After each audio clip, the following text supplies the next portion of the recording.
Hey YouTube, thanks for tuning in to another episode of VGAPR Garage.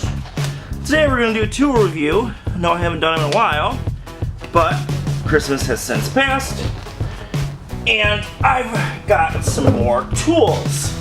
This one is the Lang ratcheting wrench, kind of. It's meant for compressing caliper pistons. In this case, in this Buick Lucerne, there's two pistons. That can be a little cumbersome when you're trying to compress one at a time.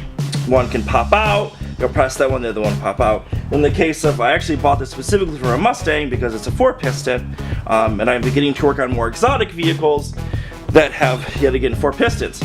So all you do is simply put it in your caliper.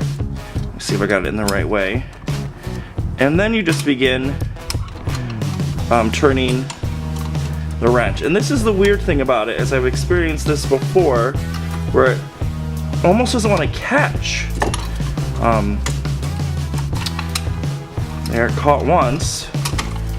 Maybe I have it upside down. There we go. So I did have it upside down. I guess there is an up and a bottom. And also I'm closing it. So you can tell I haven't used this yet. So anyways, just ratchet it.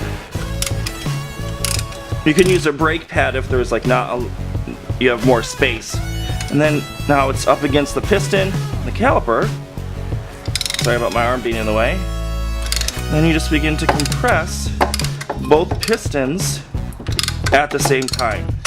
And that's it. I think I've reached the limit of this. So that is a very short review, but that's a review of the Lang caliper compressor, I guess what you could call it. If you guys like this video and want more tool reviews, doesn't really matter if you don't, I'm still going to do tool reviews. Give it a thumbs up if you like this video, give it a thumbs down, let me know why. If you have any questions or comments, as you guys know, put them down in the comment section, I get back to everybody. Clear your tools off, and I'll see you guys next time. Bye.